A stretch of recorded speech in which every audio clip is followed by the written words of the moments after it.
The Hell Fucking Yeah podcast. There you go. All right. Oh, we're not masking up for this. I'm sorry. No, we're good as far as 6 feet apart. We're good. I think we're 6 feet apart. I think so. I mean, you're you're on the island.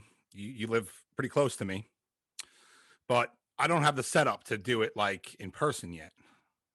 So this is how we had to do it. Okay, I'm thinking the background, by the way. The OG way. Oh, thanks, man. Thank you. So Aaron Kinard, man, welcome to the Hell Fucking Yeah podcast. This is really exciting. The Hell Fucking Yeah podcast.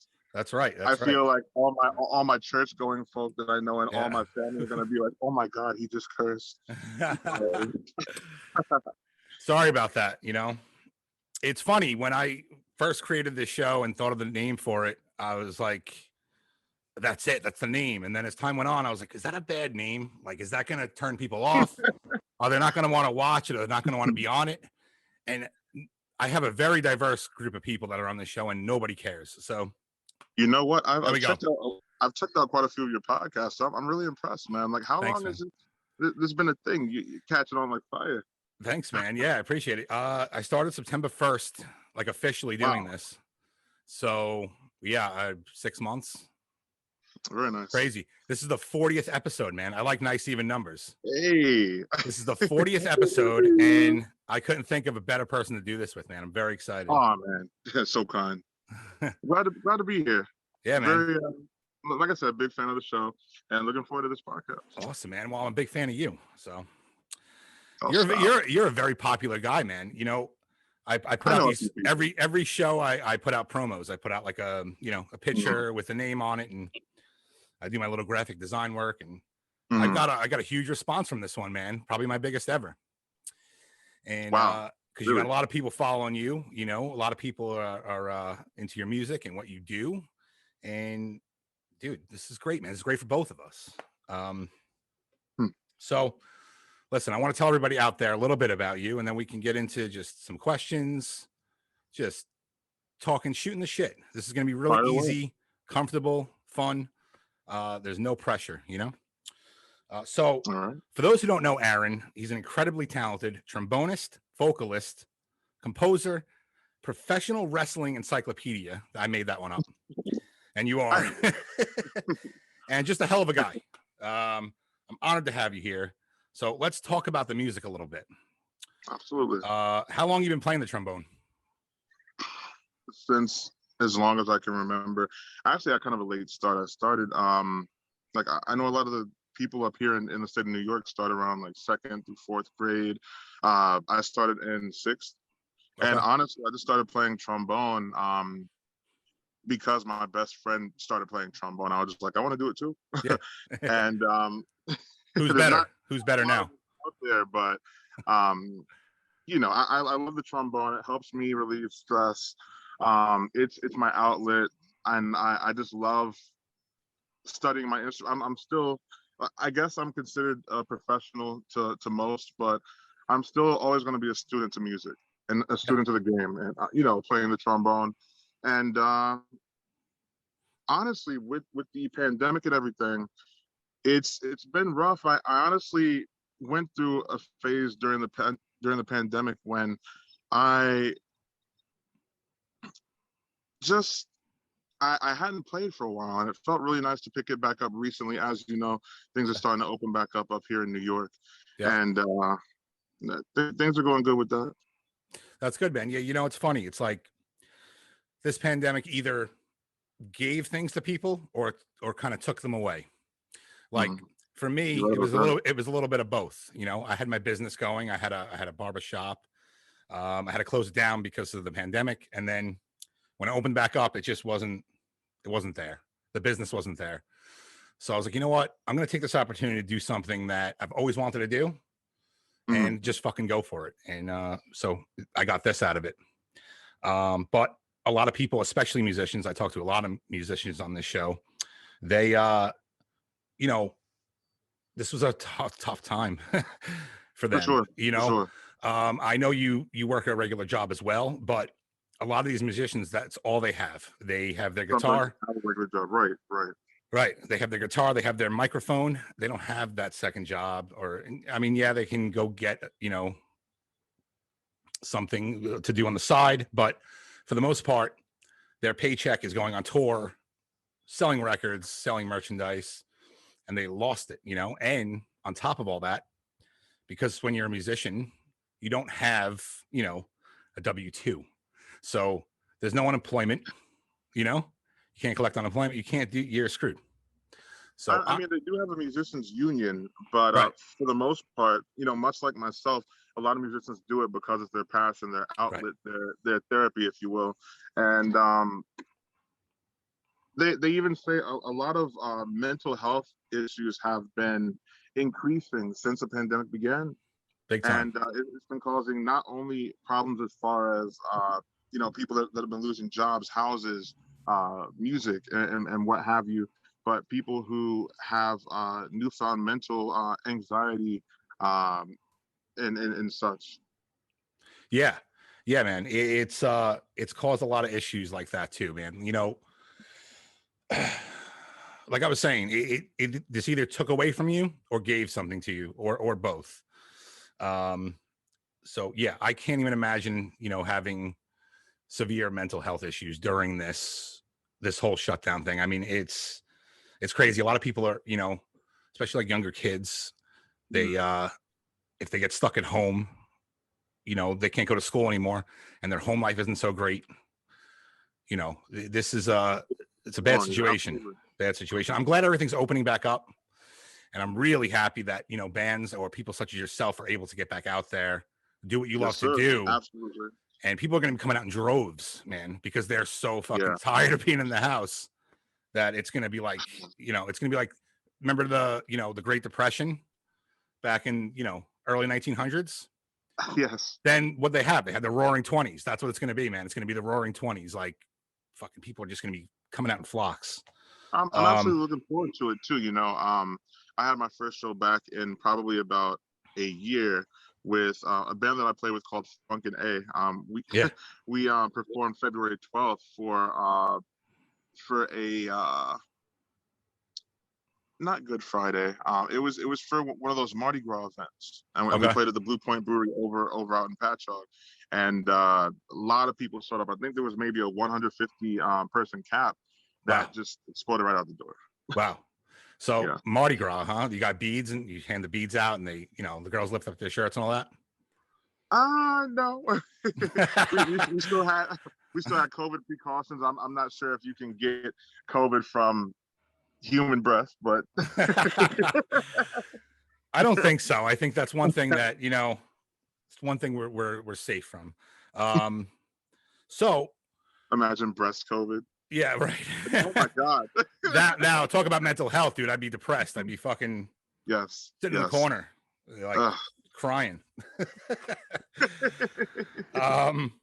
So I want to go back a little bit. What was your upbringing like? Did you have a musical background?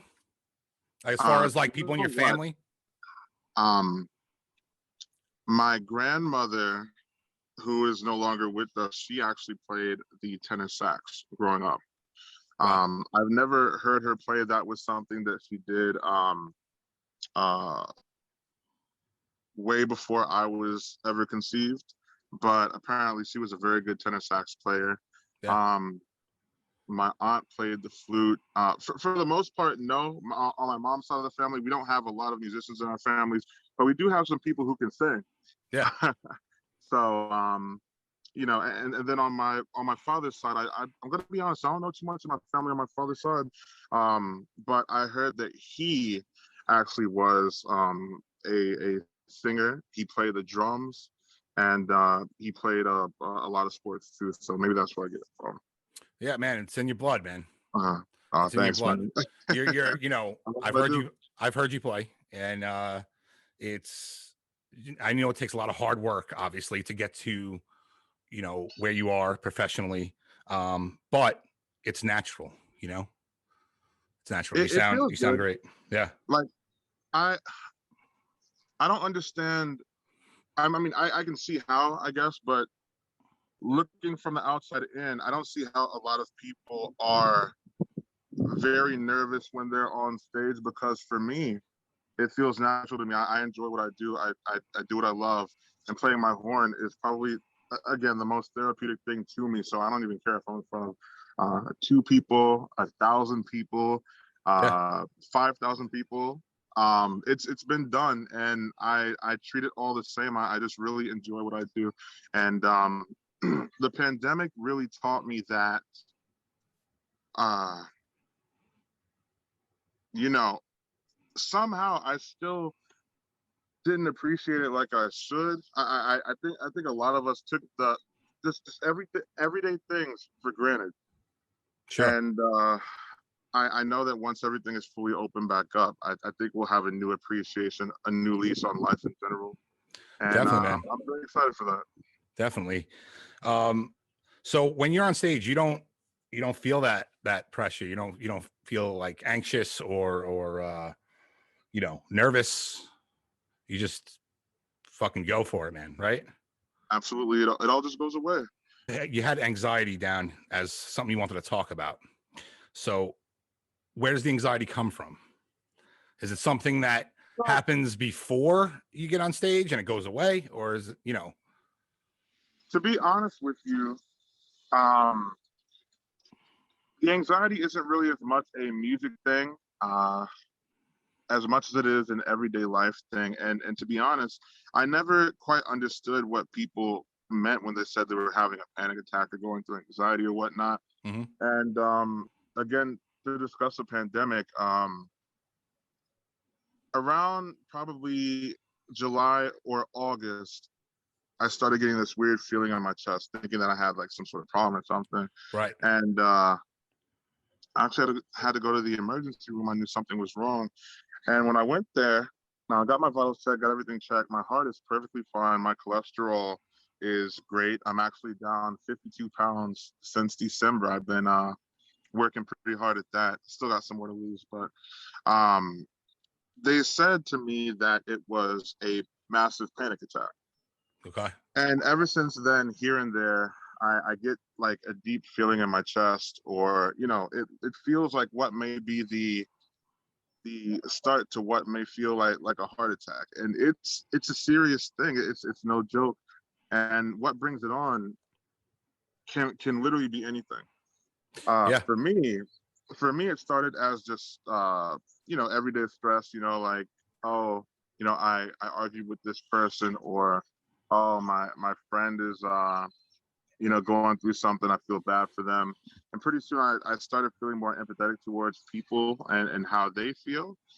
And now, for give or take, sometimes it can just be for something subconscious, something you're not even aware of.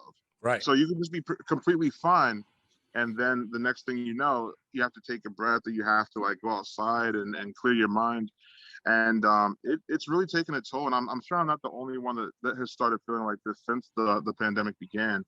But it's been getting a lot better, to be honest with you. Yeah. And especially with music and everything coming back, being able to do what I love again. So, haven't really been dealing with it as much lately. Absolutely. Yeah, man. Listen, I've had anxiety my whole life. When I was younger, I didn't really know what it was. I thought it was normal to feel like that because I didn't know anything else. I would especially get it around like crowds of people. Like, you can ask Jess. I mean, she's seen me in action before. If I'm around a lot of people, I start to freak out. Just a couple of years ago, we were at a comedy show, and like we were sitting in the front row, and the seats were really tight. Not the front row, but like the front section. Wow. And I started like crying, dude, like uncontrollably, like not like sad crying, just like this intense feeling. Like, what do I do? What's wrong with me? She didn't know what was wrong with me.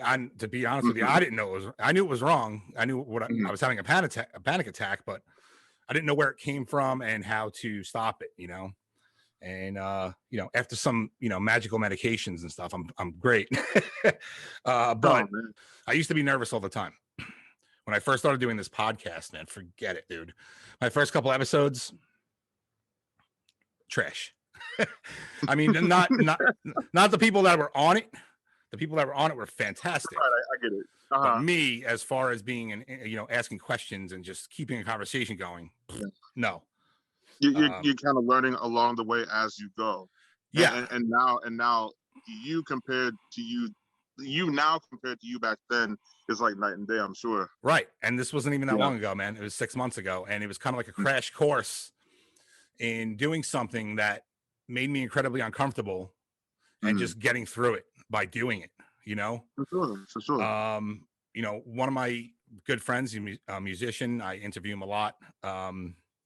He gave me the best piece of advice, man. And it sounds ridiculous, but it's so true. He's like, once you stop caring, you're fine. He's like, just go into it and do not give a fuck and you'll be fine. And and not that you don't care, of course, like I care about, doing this right and doing a good job on this. But as far as like, worrying about if my hair looks good or worrying about if I'm speaking right or my voice sounds weird or whatever. Once you stop caring, man, it's really, and I mean that in a positive way. Yeah, it really works out for you. Yeah. That's kind of how I feel about the newfound anxiety. It's a new thing for me, and I'm still kind of winging it, learning on the fly. I speak to a therapist occasionally. I haven't gotten medication per se, but I don't think I have to. I don't think it's as bad, and I don't think it's going to get as much worse. But if it does, then maybe we'll explore it. I don't know. But, yeah. No, it all depends on the level, of where you're at, and I'm crazy, so it all works out good. and you know what? As I've gone, as I've been experiencing it, slowly but surely, I've been figuring out what my triggers are and how to slowly remove myself from that. Right.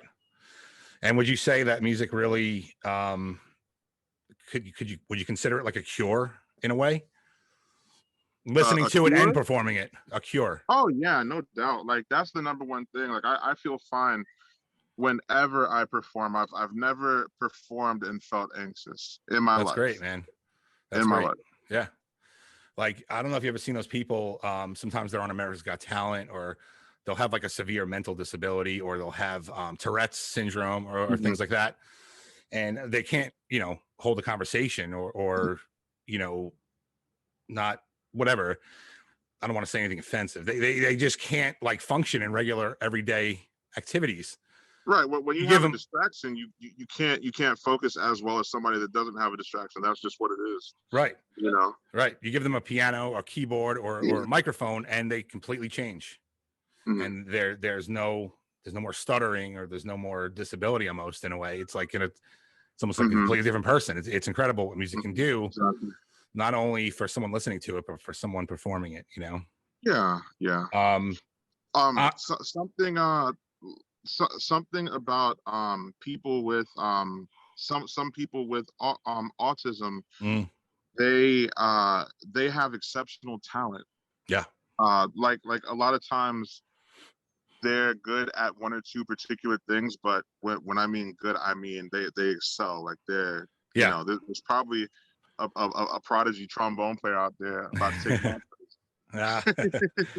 Yeah, man, I've seen some people like that who, like, at 5 years old, they're playing Beethoven on the piano without any training or anything like that. They're just, it's born, like, programmed into their brain. Such a beautiful thing. Yeah, it's absolutely insane. So what would you say are some challenges that you face as far as writing music? You do write some music, right? I sure do. Both lyrics and instrumentals and everything in between. There's not really much of a, it's gonna sound kind of simple of an answer, but honestly, the hardest thing about composing music is putting all your thoughts and ideas onto paper. Right. Yeah. No, it's not. Yeah. It's almost like different languages. and it really just takes a while to be able to take those thoughts and make something of them. Like for me, and then some people use instruments to voice out different things and what have you. I may use a piano sometimes, but for the most part, I do it in my head. I actually have perfect pitch, and Wow. it's actually not too difficult for me. I can't Right. speak for everybody else. I know it sounds Right. like a very pompous answer, but Not pompous at all, man. I essentially have musical OCD. Yeah. That's amazing, man. There's nothing wrong with that, It's a first of gift, all. but it's also a curse too. I mean, I can't sit still during a test in school because I'll be listening to like a bird chirp or like a lawnmower outside or something. Yeah, dude. And I'm just like trying to figure out the voice. I'm like, is that an A-3? Like what? Yeah, I relate 100% to that, man. I as well have, OCD. I can't focus on anything at all. Except when I'm doing something like this, or I get into a mode and I'm good. But other than that, dude, some people talk to me and it literally goes in one ear and out the other, dude. And it's nothing personal against them. It's just how I am. I'm I think that's all of us. Like when we do what we yeah, love, we enjoy it and we're invested in it. absolutely. So what did you listen to growing up? What music did you listen to growing up? So I grew up with my grandparents down in South Carolina, and I was in the Christian South. So a lot of the music I listened to growing up was a lot of gospel Mm-hmm. music and basically a lot of encouraging, uplifting music. Sure. Now I also listened to a lot of jazz in high school, and that's what really helped me to fall in love with music like I am right now. Right. I'll never forget the first CD I ever bought was Miles Davis, Kind of Blue. Yeah. A classic. Yeah, man. And I was so addicted to the song So What? Yeah. One of my favorite songs of all time, so simplistic and yet so complex in many different ways. I'm not sure if you listen to jazz. I listen, it's funny.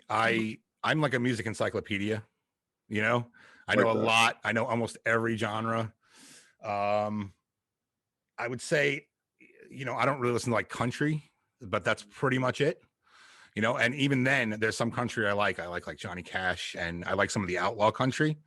Okay. But you won't find me listening to like, Dirt Road, that new stuff. Like, I don't know. I don't like it at all.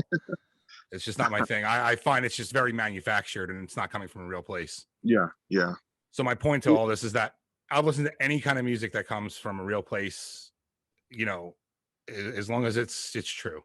So yeah, I mean, dude, I listen to everything, but jazz and blues are kind of something I've always had on the back burner and never really got like took a deep chunk out of it, like Miles Davis, of course. Yes. Bitches Brew is like one of my favorite records. Oh yeah.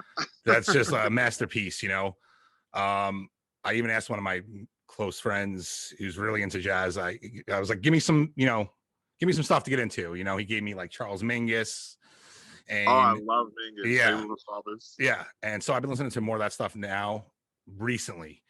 I'm really like Jaco Pastorius, the bass player. Oh yeah.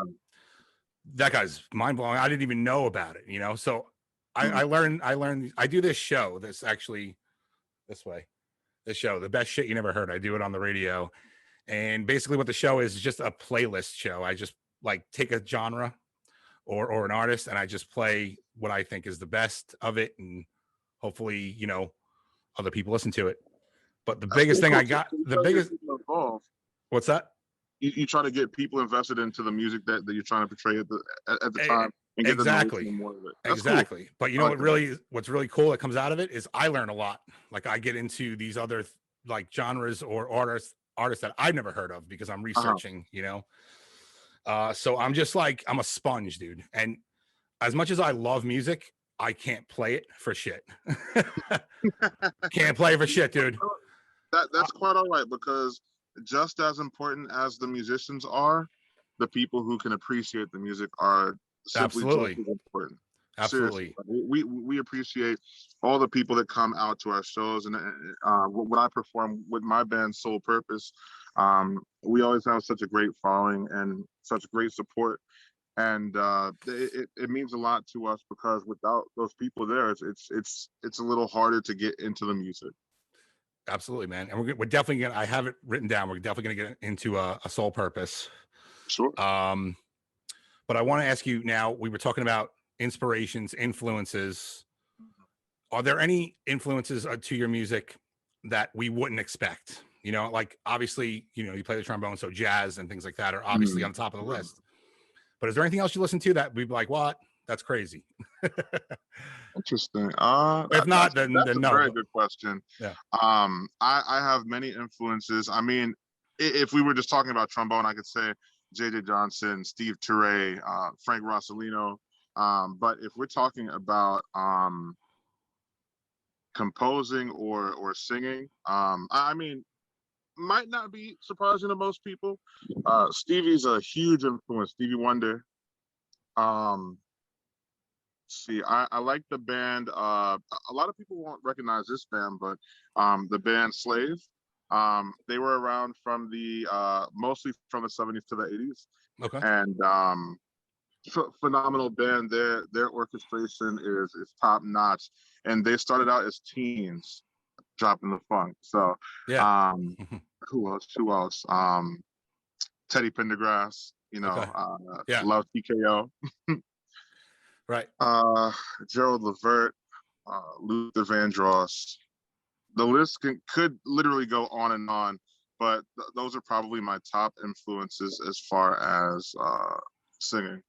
Right. Composing wise, I don't know if I have an influence for that, because I like to put my own spin on my originals, and I try to speak or portray from experience, if that makes sense. Yes, absolutely. So I don't know why, man, but I picture you listening to some rock too. You listen to like metal or rock. I don't know why. I'll tell you why I think that, because I saw you guys perform. I saw you guys perform once, and we're gonna get into that more later. Oh boy. And the energy that you give off is reminiscent to me of rock and roll, or even like hard rock or metal and things like that. So is there anything in there, or are you just a prodigy? Yeah, actually, for sure. You know, I gotta give love to Ozzy and Black Sabbath. There we go. Surprisingly, I'm a big fan of their work, and I think that they're genius, very talented. And I would even say Red Hot Chili Peppers, not there we go. Not the new one, but the old, the old and funky Red Hot Chili Peppers, like Green Heaven and whatnot. I really dug that. You know, I was a late bloomer with them, but they kill it. Absolutely, man. I mean, yeah, I agree with you. They haven't made a good album in a long time. But back in the day, you know, 80s, 90s, they killed it. For sure. I knew I'd pull some out of you. So what's the last record you bought? That's like, what are you listening to now? What, like when you get in your car now, what are you popping in the player or your MP3 player, your phone? Yeah, I was gonna say I can't remember the last. I know nobody has an actual album. Yeah, but you know, now we have like Spotify and what have you. Right. I listen to a lot of Pevin Everett. He is he's a pianist, a singer, and a house DJ, sort of. Like he's such an amazing Black artist, and he doesn't get a lot of credit where it's due.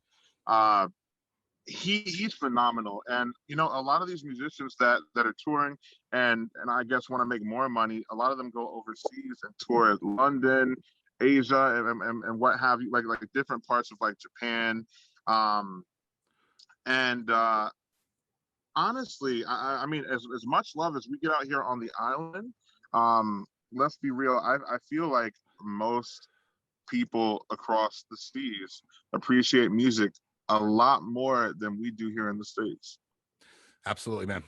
Absolutely. That would be a huge goal of mine, to be able to perform overseas. Yeah. Oh man.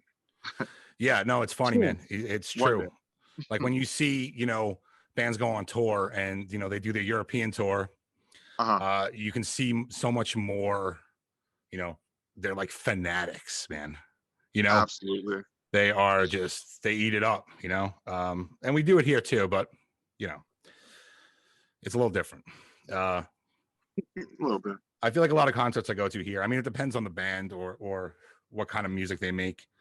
But I feel like it's just a bunch of idiots just getting drunk, And I hate to say it, but that's what I like. Jones Beach, Jones Beach, obviously. It's man, don't even get me started with Jones venue out here on the island. That's great. It's on the water. I talk about it all the time on the show.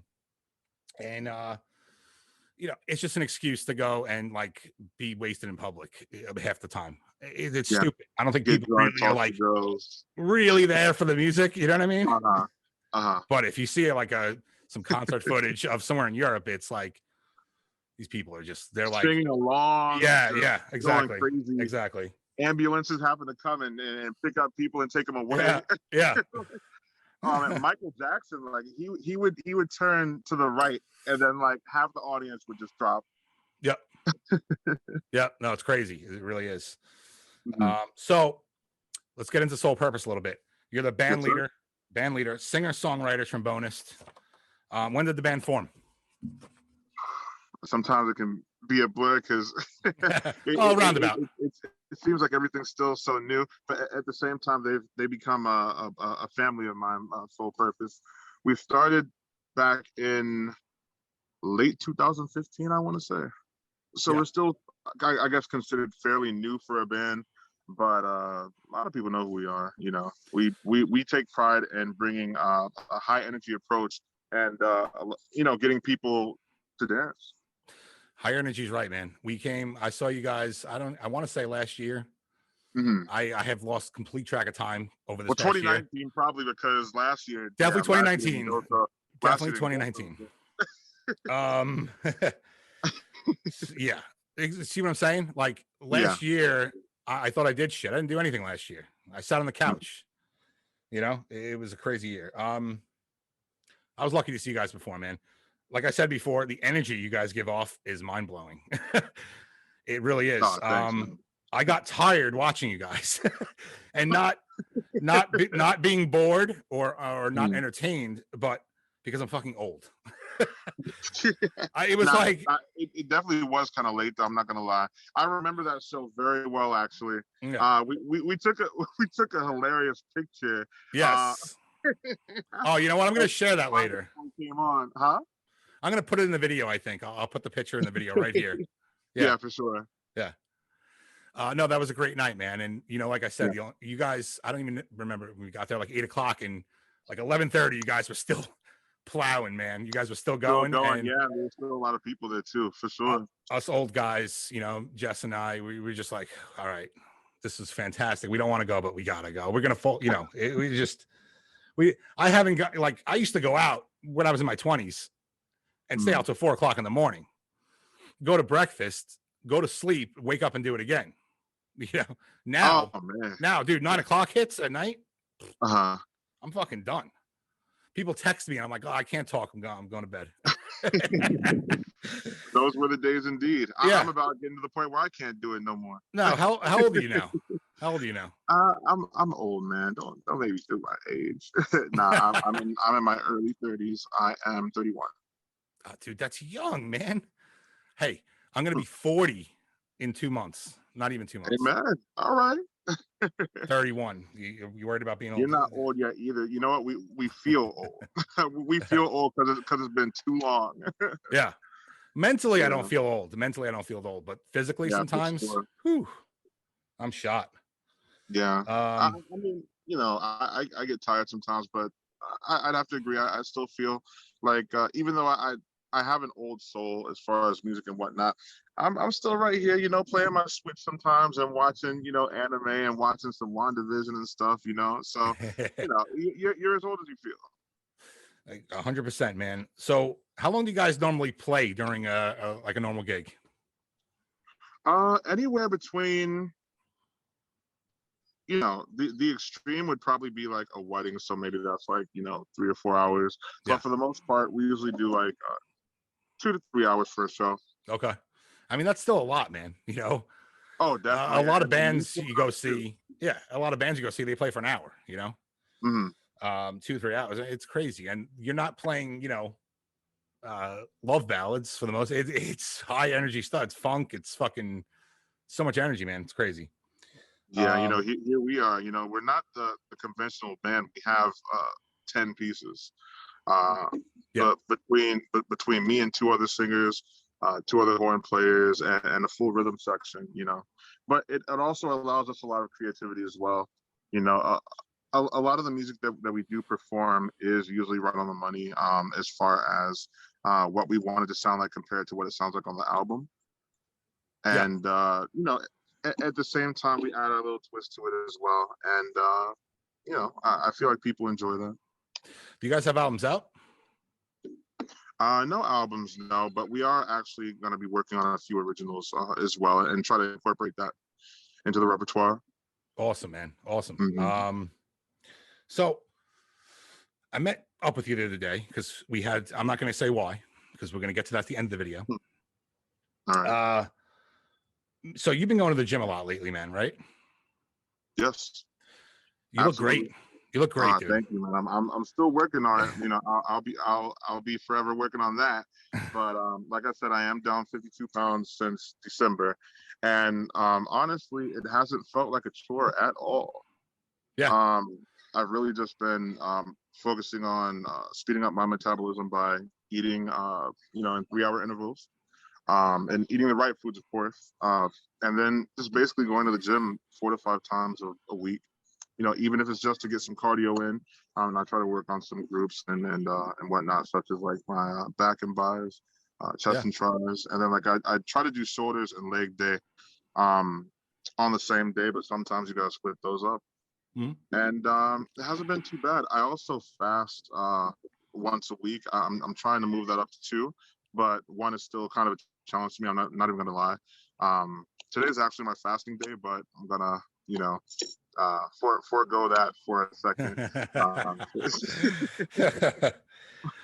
We'll get to that.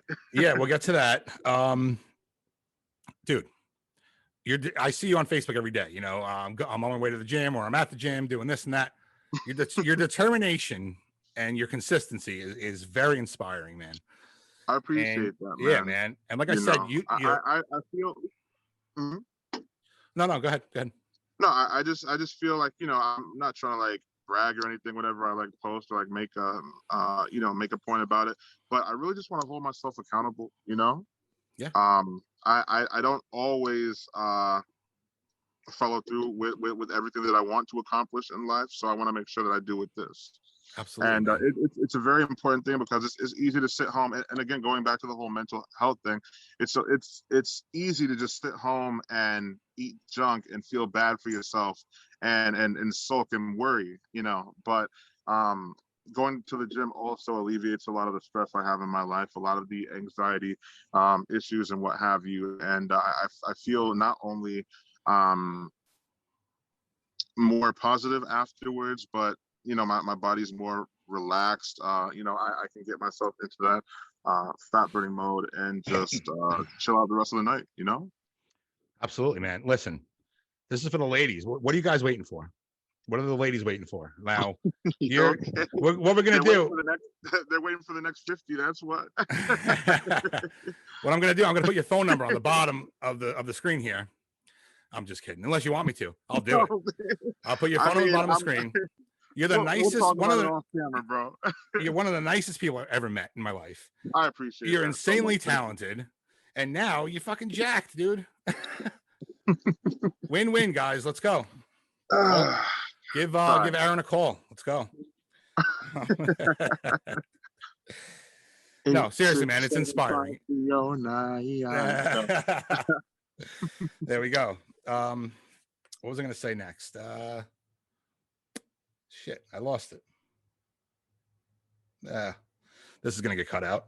Oh, this is what I wanted to ask you. So you go into the gym now during this, you know, I mean, we're at the tail end of the pandemic here, supposedly, but you've been going for months. How clean is the gym? Because they haven't opened movie theaters here yet, which all you're doing is sitting watching a movie, and it's not open. A gym, right. You're in, you know, people are using the same machine you are, and this and that. So what do you think? You think it's all right? You think it's clean? Absolutely. And you know, I can't speak for every gym. I can speak for the particular gym that I go to. Right. You know, right now I'm going to a Planet Fitness. I want to switch to an LA Fitness when things start opening back up, because I have a basketball court and whatnot. But with this particular Planet Fitness that I go to, I have the app on my phone, and there's a, I guess, crowdometer or crowdometer. I'm not really sure how you pronounce it, but it shows you how many people are there at a time. And usually this gym, it's one of the newer Planet Fitnesses. They don't have a lot of people that go there, and a lot of the equipment's brand new. Everybody's super respectful. There's free machines to go and, like, you know, do cables or do like weights or whatever, and there's not like a lot of room taken up.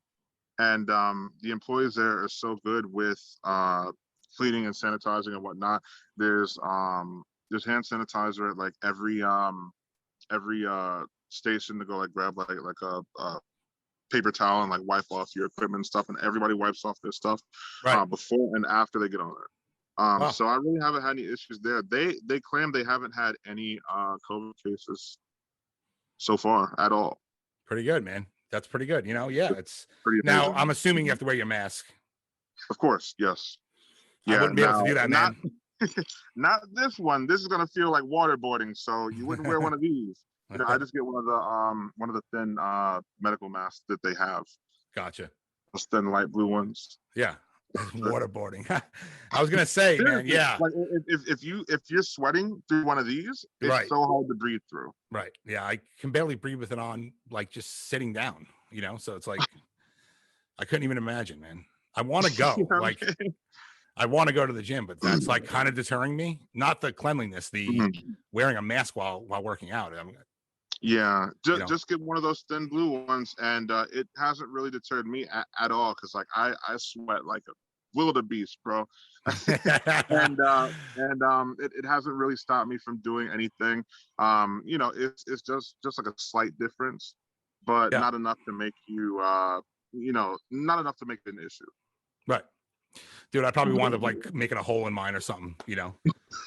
I know that would defeat the purpose, but I would I don't know, like poke some holes in. I don't know what I would do. All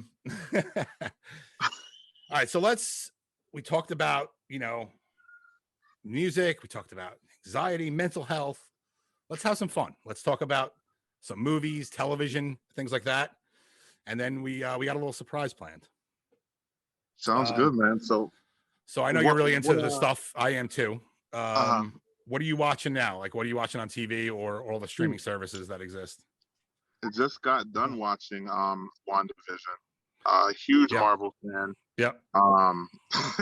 Emphasis on huge Marvel fan. Not really sure what I thought about the ending, but I'm looking forward to Captain Falcon and the Winter Soldier. I was like Captain Falcon and the Winter Soldier. Right. Aside from that, you know, I am a fan of wrestling, as you said, a fan of basketball. So I'm watching the NBA as well. I was watching a good series on Netflix called Money Heist. Okay. You ever watched that before? I've seen it on there, I think, but I didn't watch it.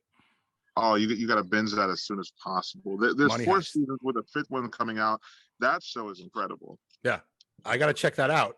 Me personally, I'm into the true crime stuff on Netflix. So if murder's in the title, I'm watching it. It could be murder, anything. I'm pretty much watching it at this point. Awesome. Some of them are great and some of them are, but if it's, like I said, murder's in the title, I'm watching it. I did watch WandaVision. I loved it. I am a Marvel fan, but probably not caliber as you are. So I didn't understand some of it. I was like, what the fuck? Who is this character? About spoilers at this point? if you haven't seen it, if you're a Marvel fan, you haven't seen it by now, you know, yeah, fuck you. Yeah, I was gonna say, like, spoiler alert. If you haven't seen it yet, like, don't be mad. Right. What was confusing to you? No, I wasn't sure, like, some of the characters, like, I wasn't sure if there was like an X-Men connection. You know, it just, there was a lot of things I didn't get because I've seen all the stuff, but I'm not like, you know, I don't study it. I don't have like a vast knowledge of it.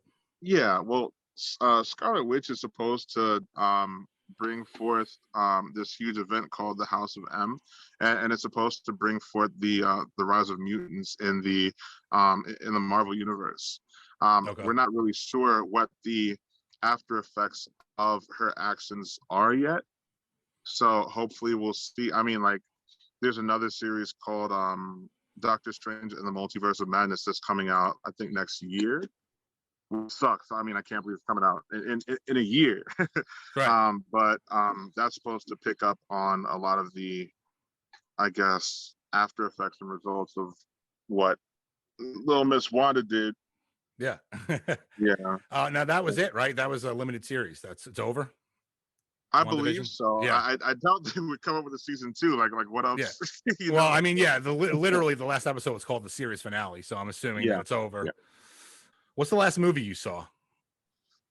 The last new movie I saw had to be that movie Soul.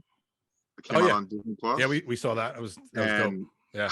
I may be exaggerating here, but it's probably top 5 movie of all time. Like, as a musician, I can really relate with how he felt in that movie. And it makes you think about things in a different light, for sure. I will tell you that. It was a great movie, man. It was really good. I wasn't expecting that, to be honest with you. You know, I mean, Disney makes great stuff. Yeah. But that was deeper. That was like kids. I don't think kids are going to really get into that. I mean, besides like the silly little characters, I don't think they're really. It's just going to kind of go over their head, unless you're watching it as a kid, because you'll get it. You know what I mean? Because it's like, be like, ooh, the blob. Yeah. Yeah. Have you seen Coming to America? Second one. I have not seen it yet, believe it or not, but I'm gonna watch that. I don't know why I haven't seen it yet. I just haven't had the time. I'm gonna have to look that up on Prime. Yeah. You know, maybe tonight. I have a free day. I'm actually off from work this early, doing the podcast with you. So I might check that out when I come back from the gym, of course. I watched it.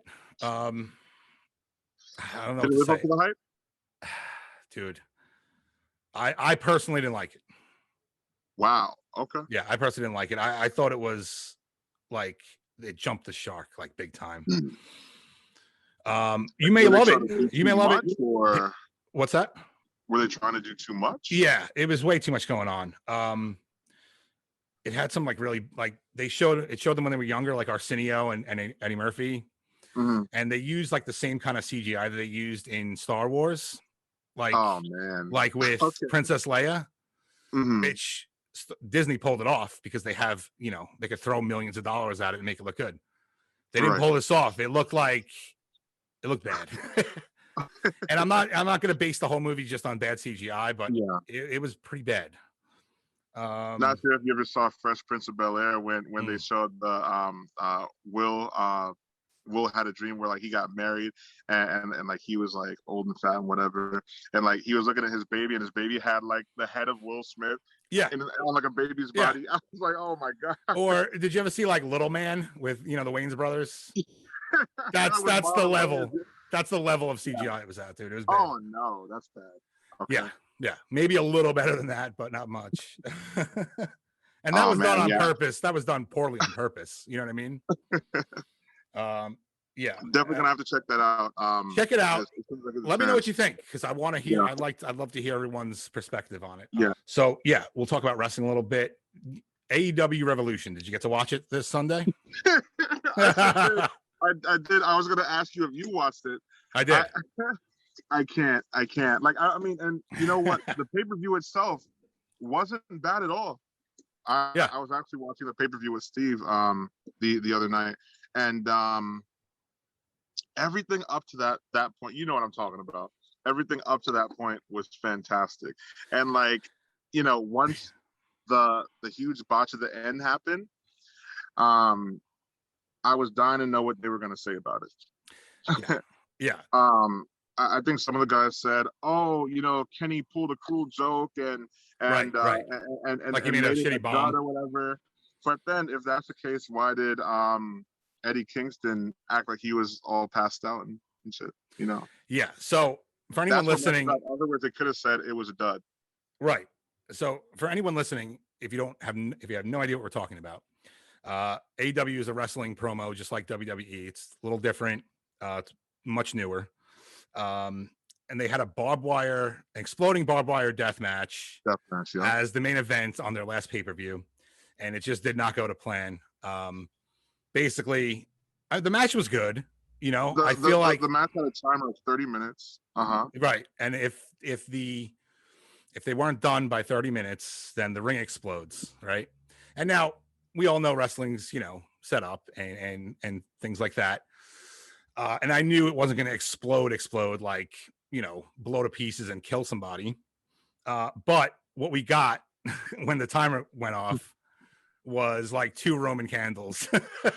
like, pew! Pew, pew, pew. Like, I'm like, oh man. And they sold it. They sold it. They sold the hell out of it.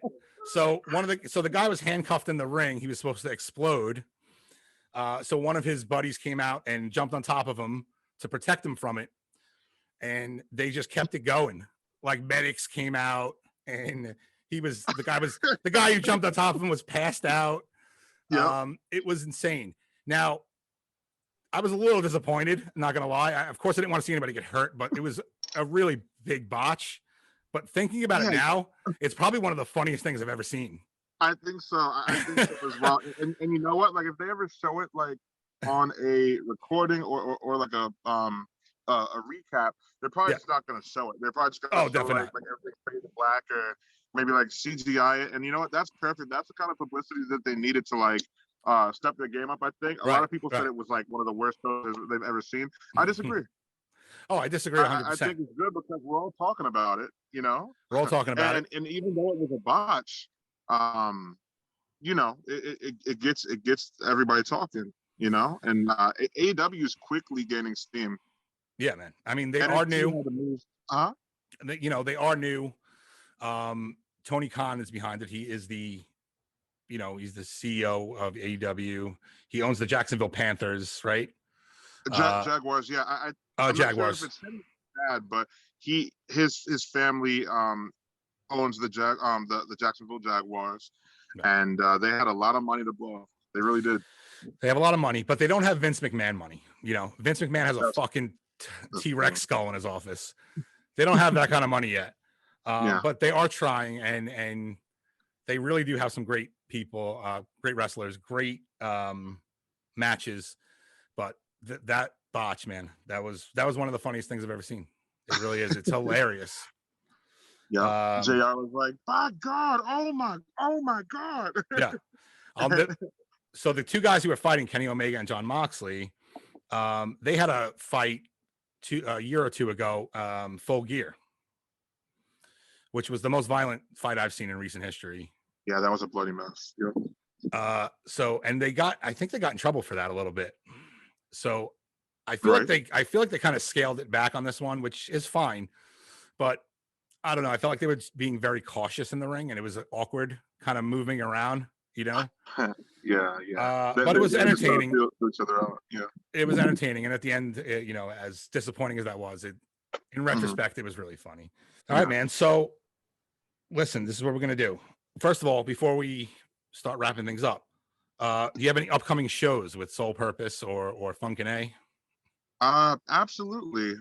So regarding Soul Purpose, we have a show actually Saturday, April 3rd at Butterfields and Hop Hog. Nice. If you guys aren't doing anything, feel free to go check that out. That's going to be a great show. And our first Soul Purpose show back in over a year. Wow. All right. So we've been talking, you know, we've been posting about this surprise. We've been talking about this surprise. I'm even wondering what it is. No, I'm playing. Well, you know exactly what it is, because when I said we met up the other day, you gave me this chip here. This is how do you say it? Paqui or Paqui? we can call it whatever you want, bro. Paqui. Okay. One chip challenge. Fear the Carolina Reaper. I mean, it literally, the first thing it says in this fucking box is warning, it's straight from hell. And then it says inside one deadly black tortilla chip. I thought it was red. One deadly black tortilla chip. Warning, eat at your own risk. Not for the faint of heart. Not everyone will enjoy the extreme heat. Wow. After this, hell should be easy. Dude, what? After this, hell should be easy. Earn your spot on Paqui's Wall of Infamy. Well, nutrition facts. Who the? You need to know the nutrition facts of this, huh? It's literally one chip. What to expect: mouth on fire, short-term loss of speech, impaired vision from tears, extreme profanity. And then there's a fucking tombstone. It says "Rest in peace" next to it. Oh my god, dude! What are you getting me into here? What? What are you getting me into here? Try it, prove it, post. Oh, so we got to put this up on Instagram. Oh man. Okay, so this is unbelievable. This is my first time opening the box, and this is the chip, dude. I mean, I know it's in the box. I know it's in here, but this is it. This one chip. Yes, sir. This scares me. This scares me because it's one chip. Yeah. It's about the size of a Dorito, and it's going to cause all this damage. Right. Like, dude, there's part of me feels like there's going to be like it's going to be like a dusty ass chip. Why do you say that? It's old. I just feel like it's going to have like all that like Reaper. Oh, it's going to have the stuff on. Oh, yeah. Yeah. So, dude, it comes with a poster. Inhale when you actually put it in your mouth. It comes with a fucking poster. Oh man, this is scary. So have you ever done this before? Don't put the poster up yet. We didn't survive yet. Yeah, that's right. Have you done this before? No, I have not. You've never done this before. I've done other hot challenges, but not this one. And I heard this one takes the cake. So what are the other hot challenges you've done? I forget what kind. It was just like white chocolate. I forget what it's called. It's escaping me right now. I've done that, and I've done the Death Nut challenge, which was probably a little bit easier to handle. Right. I don't know. I'm down. Let's do it. Let's try. Let's do. No, what is your technique here? I mean, are you going to just eat the whole fucking chip in one bite? I'll just meet you after the 5-minute mark. I guess. I guess I'm just gonna 5-minute mark. What 5-minute mark? I mean, you're supposed to want to see if you can last for 5 minutes after ingesting this chip. I'm not going to last for 5 seconds after ingesting this chip, dude. I have milk. I got a cold glass of milk waiting for me in the fridge behind me. Okay. Yeah. I got my ice cream right here. I've seen you eat hot food. I've had you over for wrestling pay-per-views, and oh yeah, we did have that. You kind of eat them like they're nothing. So I'm fucking scared, dude. I'm not gonna lie. Mean, then again, it's also been a very long time. So yeah, you know, I'm not sure. I'm not sure what I'm expecting with this. To be honest with you. Listen, is this?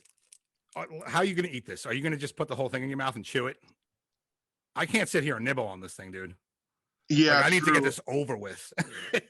But I don't know, because then I'm worried. Like, I'm like, usually when I eat something hot, I don't feel it in my throat. But what if I do? Now I'm just like, oh man. All right, well, let me go grab my milk. Okay. And I also have a glove. I'm gonna put on a glove because I'm in a garage. I don't have a sink readily available. Okay. And I'll start touching my eyes and shit. So I'm gonna eat it with that. Take the glove off. Yeah. And hope for the best. Hold on, I'll be right back. All right, I'm gonna unwrap this thing. All right, so I got my glass of milk here. I got my Ninja Turtle glass. Says Cowabunga on it. Right. Filled to the brim with milk. Listen, I actually looked this up. So there's Scoville units, right? That's how they measure heat in certain foods. Correct. That are hot. Mm-hmm. This is 1.5 million Scoville units. Okay. 1.5 million. Just as a gauge for everybody listening, that is A jalapeno pepper is 5,000 Scoville units. So this might be the worst decision of our lives. Can we like edit this whole thing out and just not do it? Like, can we just throw this out? No way, Let's man. throw this out challenge. No way. I got my glove on. Ooh. All right. All right. I mean, I don't know, man. So I'm going to open this up. Open it up. Mine came in a couple of pieces. Oh. Mine's not. Mine's whole. Oh no, mine's a couple pieces too. I hope the wind doesn't blow in my face. Look at this. Look at this fucking thing. What is this, dude? It looks like death. Oh my God. I'm still trying to open this properly, but it's not cooperating. Trying not to get anything on my hand. Okay, here's the other piece. What are we doing, bro? This is for the sake of I don't know what this is for the sake of, but we're doing it. Science, art. I don't know. Let me position this so this doesn't blow on my face. I'm really worried about that for some reason.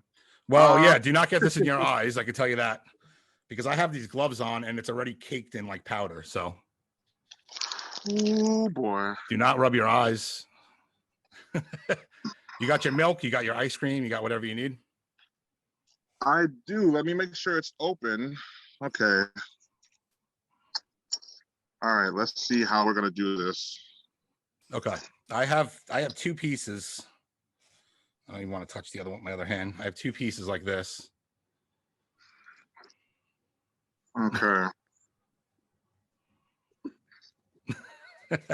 I feel something in my mouth already. I don't know how. Like seriously, I feel like something was blown into my mouth. Well, that sucks, man. That's not good. The whole tip right here on the spoon, bro. I don't know if I should just down the whole thing. What, you have it crumbled up in like pieces on a spoon? No, it's right here. I want to hold it too close, but yeah, right there. I don't know if you see that. Oh, okay, there you go. I have a similar thing. You're the professional, man. You've done these things before. Professional, my foot. What do you think? Should we just eat the whole thing at one shot? If we're gonna do it, we might as well do it big. If I put a piece in my mouth and it's burning my fucking mouth, I'm not gonna want to put the other piece in. So what do you want to do? You want to try one piece first? No, I'm saying if I put one piece in and I'm like, oh my God, I'm not gonna want to put the second one in. So I think I'm just gonna take the whole thing and just eat it. If I absolutely can't do it and like my life is at stake, bro, you're gonna know if you hear the Street Fighter 2 sound when the guy dies. You're like, that's me. Telling you, I think the same way. Yeah. Well, dude, we're just making it worse. Let's just do it. Let's do it on the count of three. Yep. All right. 1, 2, 3.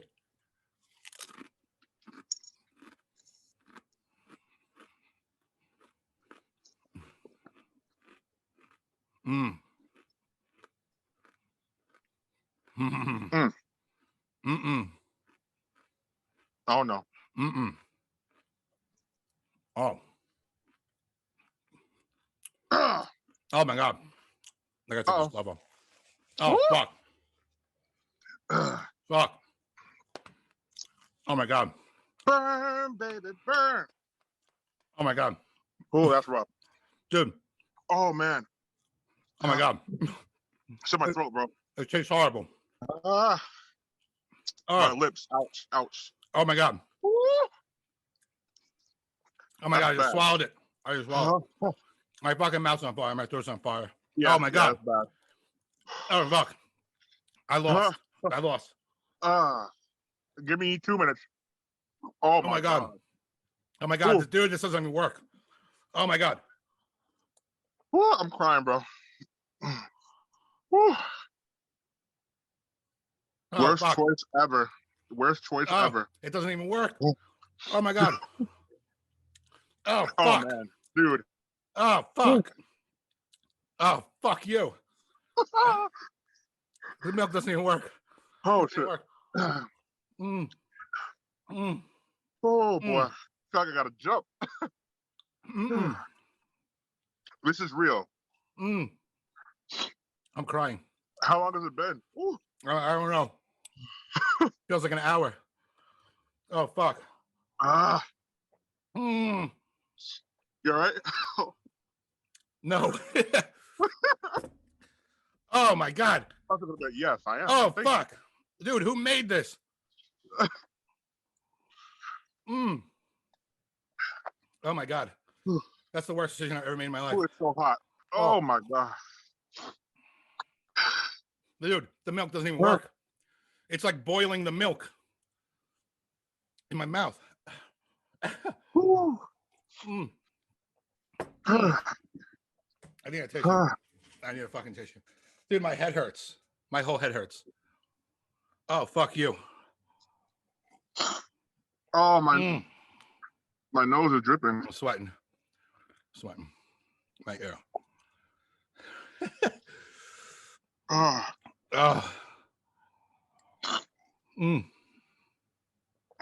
Dude, this doesn't go away. Still here, yep. When is this going to go away? I don't know. Oh, God. Whew. Oh, man. Yo, what cruel bastard made this? Oh, God. It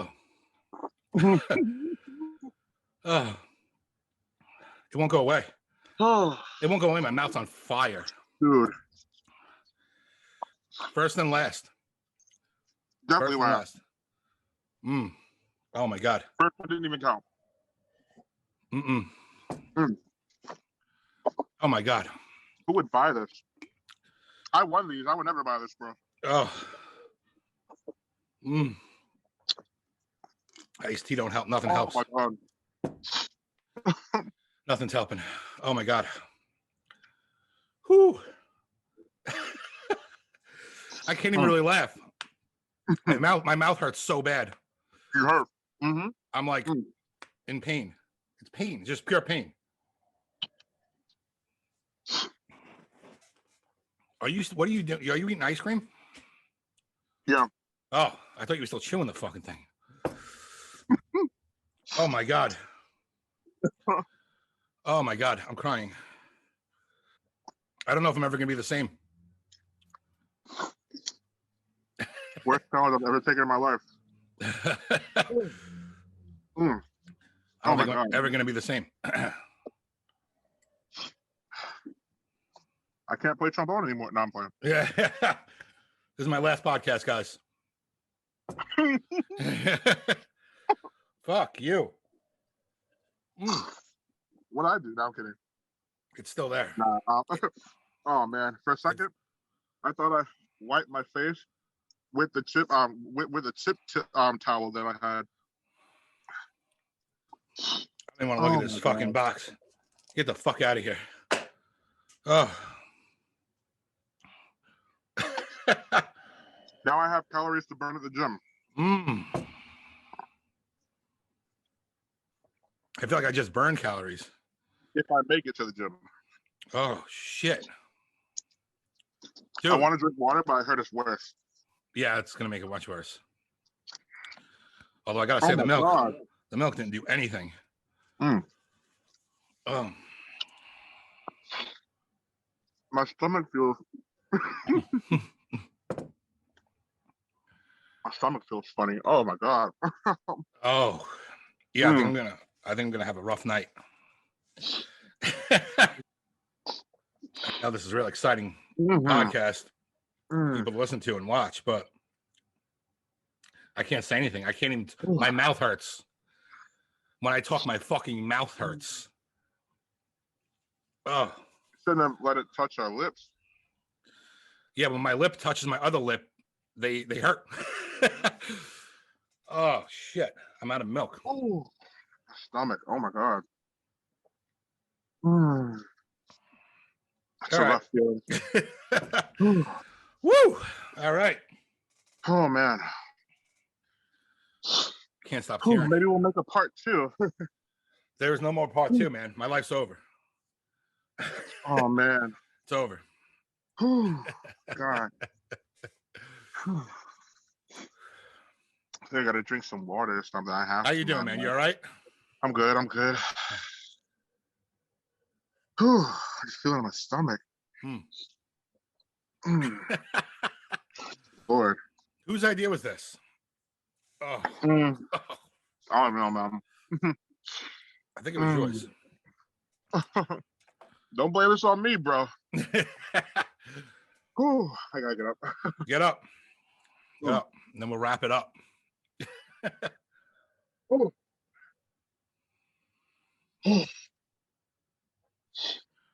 Oh, shit.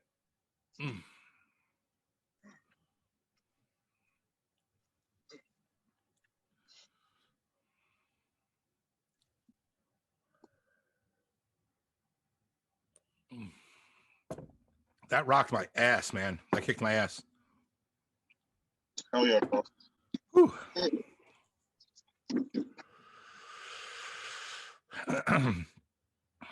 Oh, shit. It's like my nose is burning now. Oh, God. For me, it's just my stomach, man. It hasn't hit my stomach yet. I don't think. I don't even know. I can't feel my head. My head's all fucked up. Oh, God. You all right, dude?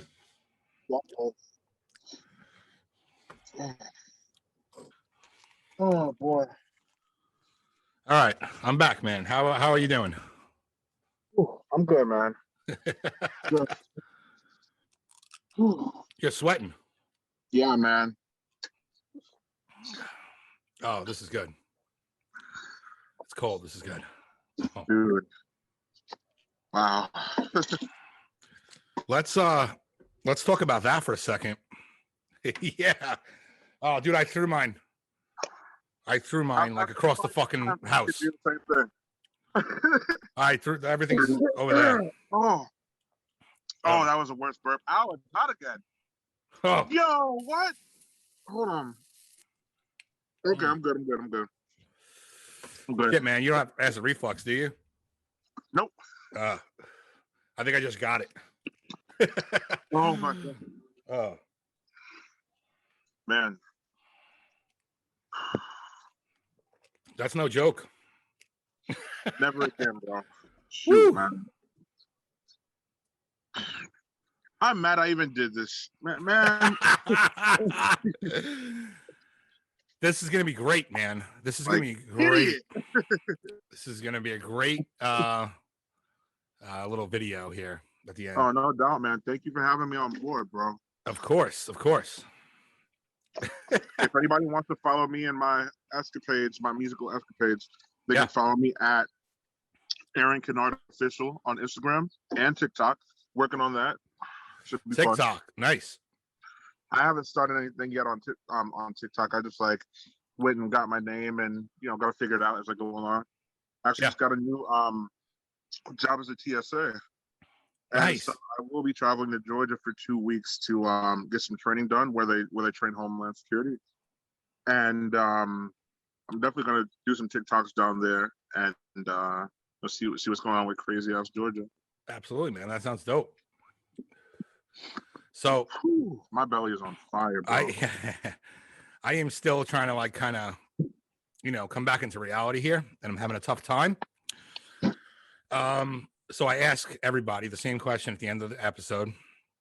I can't even fucking on a scale from 1 to hell fucking yeah being 10. How excited were you to be here today, Aaron? Hell fucking yeah. Yeah, there we go. Gotta give it a 10, bro. Thank you, man. Thank you. I appreciate that. It was fun. We always have fun when we talk, and feel like we know each other a bit better now. Absolutely. Yeah. This was fun time. It was informative, and I hope that everyone. What's that? Fun for the most part. Fun for the most part. That's right. I hope everyone enjoys the video, especially the end there. We just took a lot of damage for your entertainment purposes. Um, and I have a feeling I'm going to have a lot more damage later on tonight. Bro, I feel like one of those Super Smash Brothers characters, bro. I feel like I'm at like 480%, bro. Like I'm about to fly off the stage right now. My God. I feel like someone took a fucking blowtorch to my mouth. That's what I feel like. That would probably be relaxing right about now. Yeah. Everything hurts. Everything hurts. Yeah. Good thing we didn't do my idea and do it at the start of the show. That would have just sabotaged everything. I would have been like, all right, so Aaron, you are a musician, and thank you very much, man. Thank you for being here. And we'll have to do this another day. No, this worked out good. Way better this way. All right, man, go get yourself together. I'm going to do the same. Yeah, and listen, this was a great time. I'm so out of it. Thank you so much for being here. I really appreciate it. And thank you all for listening. I really appreciate it. Of course. Yeah, man. It's a good time to be had. Yeah. I love the fans. I love the people listening to the show, and they're going to really enjoy this one. So thank you for giving them a really good show. And no problem. I'll talk to you soon, man. Yes, sir. Aaron, thank you so much. Take care, bud. Peace. Hell fucking yeah! It's the Hell Fucking Yeah podcast.